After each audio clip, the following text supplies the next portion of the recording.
안녕하세요. 내성적인 회사원입니다. 저처럼 직장 내 괴롭힘으로 인하여 고생하시는 분들께 도움이 될까 하여 제 경험을 토대로 정보를 공유하고 있습니다. 이번에 들을 이야기는 직장 내 따돌림 및 왕따 문제입니다.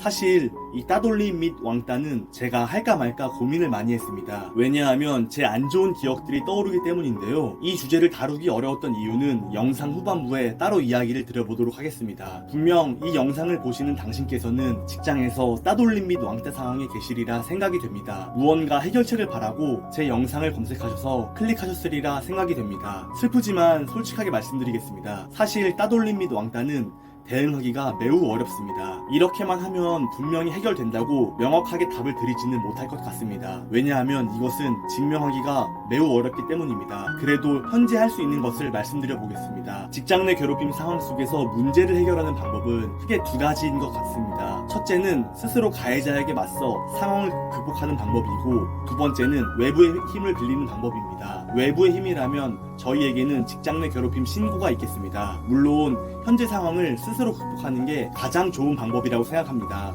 내가 문제 상황을 스스로 해결한 경험은 다음에 이런 사람을 또 만났을 경우 잘 대응을 할 수가 있기 때문인데요. 하지만 이 영상을 보고 계신 당신께서는 순수하고 여린 마음을 가지고 계실 가능성이 크다고 생각합니다. 가해자에게 맞서서 스스로 극복할 정도의 용기와 당당함을 가지고 계셨다면 제 영상을 보고 계시는 이런 슬픈 상황은 오지 않았을 겁니다. 이러한 용기와 당당함이 하루아침에 생기는 것도 아니고요. 당신께서는 갈등보다는 평화를 사랑하기에 다른 사람에게 불만이나 주장을 잘 하지 못하실 가능성이 클 것입니다. 더 근본적인 이유는 남에게 피해를 줄까봐, 관계가 어색해질까봐 걱정을 하는 것이고요. 그래서 결국 그냥 내가 참자, 나만 참으면 돼 하고 스스로 참는 성격이실 가능성이 크다고 생각합니다. 그러다 보니 가해자들의 먹잇감이 되어버리는 것이고요. 지금 말씀드린 것은 전부 다 제 경험담입니다. 그렇다면 이러한 성격의 저희는 어떻게 해야 할까요? 저희는 현재 상황을 해결하기 위해 외부의 힘을 빌려야 합니다. 즉, 직장 내 괴롭힘 신고입니다. 하지만 직장 내 괴롭힘 중에서도 대응하기 가장 어려운 게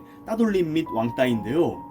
대놓고 하는 것은 그나마 대응이 가능하나 은근하게 하는 따돌림은 사실 대응 자체가 불가능합니다. 왜냐하면 내가 따돌림과 왕따를 당했다는 것을 증명하는 것이 불가능에 가깝기 때문입니다. 그럼에도 불구하고 현재 할 수 있는 최선의 방법을 말씀드려 보고자 합니다. 외부의 힘을 빌려 신고를 하시려는 마음을 먹었다는 가정하에 말씀을 드려보겠습니다. 신고를 하시지 않으셔도 준비를 잘 해놓으신다면 좀 더 당당한 마음으로 회사 생활을 할 수가 있을 겁니다. 드리고자 하는 말은 간단합니다. 따돌림 및 왕따는 녹음이 어려우니 기록에 더 집중을 해야 합니다. 직장 내 따돌림 및 왕따는 신고를 해도 입증하기가 매우 어렵습니다. 조사 과정 중에 직장 내 따돌림 및 왕따를 당했다는 증거가 있나요? 라고 질문을 하면 사실 할 말이 없는 경우가 많은데요. 보통 증거는 녹음이 결정적인데 따돌림은 녹음을 하기가 어려우니까요. 보통 따돌림에 대한 계획은 당사자가 없는 곳에서 이야기가 이루어집니다. 그래서 신고를 하기 위해 따돌림을 주도한 사람이 자주 있는 곳에 녹음기를 설치해 봐야지 하고 생각을 할 수가 있는데요. 일단 이런 녹음은 증거로 제출을 할 수가 없습니다. 왜냐하면 녹음의 경우 본인이 없는 자리에서의 녹음은 증거로 인정이 되질 않기 때문입니다. 오히려 통신보호법에 위반이 되어 벌금을 물 수가 있어요. 이건 꼭 주의해 주세요. 관련 법을 보여드리겠습니다. 녹음을 하실 때는 꼭 확인해 보시길 바랍니다. 그렇다고 녹음을 포기하라는 이야기는 아닙니다. 추가적으로 기록 쪽으로 더 노력을 기울이는 게 좋습니다. 기록은 다음과 같이 해주세요. 첫째로는 따돌림을 당한 일들에 대한 기록, 두 번째로는 주변인들에게 해당 문제를 상담한 대화 또는 카톡 내용을 정리하시면 됩니다. 그리고 따돌림을 시키는 방식이 사회 통념상 적정 범위를 넘었는지가 중요하게 여겨집니다.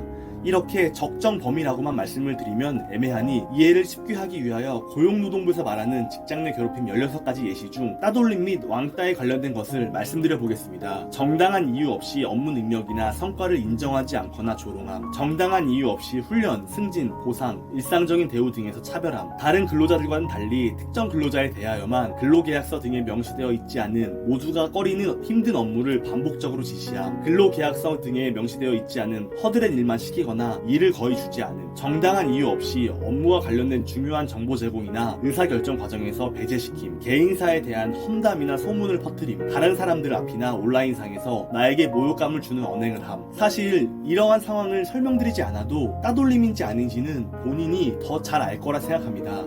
다만 이것을 말씀드리는 이유는 기록을 하실 때 위의 예시를 가지고 기록을 하고 신고를 할 때도 위의 항목 중에 어떤 것에 의하여 신고를 드립니다. 이렇게 정리를 해서 신고를 하는 것이 좋기 때문입니다. 기록을 하는 방법에 대해서 다시 한번 예를 들어보겠습니다. 개인사에 대한 험담이나 소문을 퍼뜨림. 1. 날짜 및 시간. 2. 상황 설명. 3. 장소. 4. 당시 느낀 감정. 5. 목격자 및 증거 유무. 이렇게 기록을 하시고 잘 준비하셔서 대응을 하시길 바랍니다. 신고를 하여도 증명이 되지 않는다면 아무 소용이 없습니다. 오히려 나만 예민하고 이상한 사람이 되어버릴 가능성이 큰데요. 그래서 신고를 하는 것이 두려운 게 사실입니다. 그래서 잘 준비하고 진행을 하셨으면 좋겠습니다. 그리고 따돌림 및 왕따에 대해서는 이렇게 소극적으로밖에 대응이 안 되는 점이 참 안타깝습니다. 뭔가 좀 더 나은 법안이 있었으면 좋겠습니다. 힘내시길 바랍니다. 이 다음부터는 그냥 제 이야기입니다. 바쁘신 분은 정보에 대해 다 말씀드렸으니 보지 않으셔도 좋습니다. 앞으로의 이야기는 영상 제일 앞에 제가 왜 따돌림 및 왕따 주제에 대해 다루기 어려웠던 것에 대한 변명입니다. 왜냐하면 제 안 좋은 기억들이 떠오르기 때문인데요. 저의 친한 친구는 중학교 2학년 때부터 고등학교 2학년 때까지 학교에서 따돌림을 당한 적이 있습니다. 저는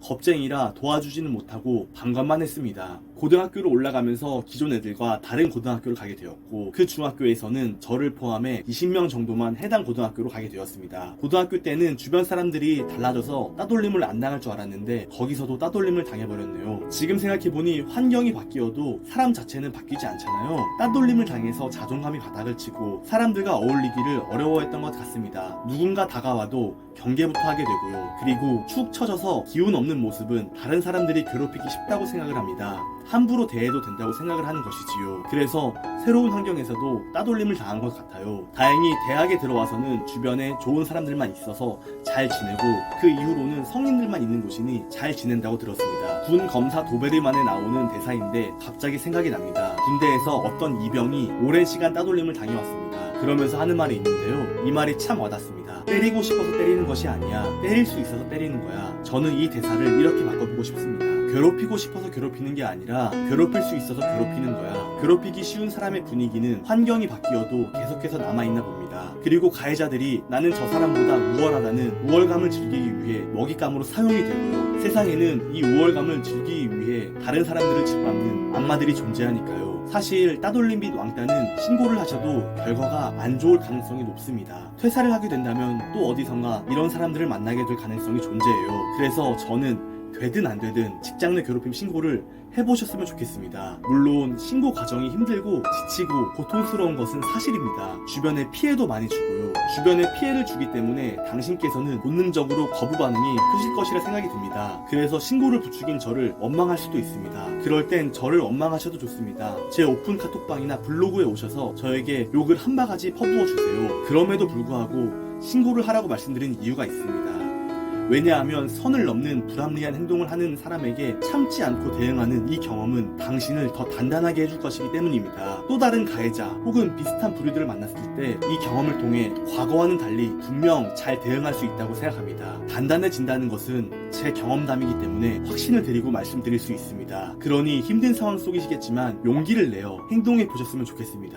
이번 영상은 여기까지입니다. 요약하자면 다음과 같은데요. 직장 내 따돌림 및 왕따는 증명하기가 어렵다. 녹음이 어려운 상황이 많으므로 기록을 중심적으로 하자. 기록은 고용노동부의 예시를 통해 정리하고 두 가지를 집중하여 작성한다. 따돌림을 당한 일들에 대한 기록, 주변인들에게 해당 문제를 상담한 대화 또는 카톡, 오늘 전달드릴 이야기는 여기까지입니다. 당신께서 현재 겪고 계신 고통이 하루빨리 해결되었으면 좋겠습니다. 그리고 일상으로 돌아가셔서 사랑하는 사람들과 행복한 시간을 보내셨으면 좋겠습니다. 이번 영상도 시청해주셔서 감사드립니다.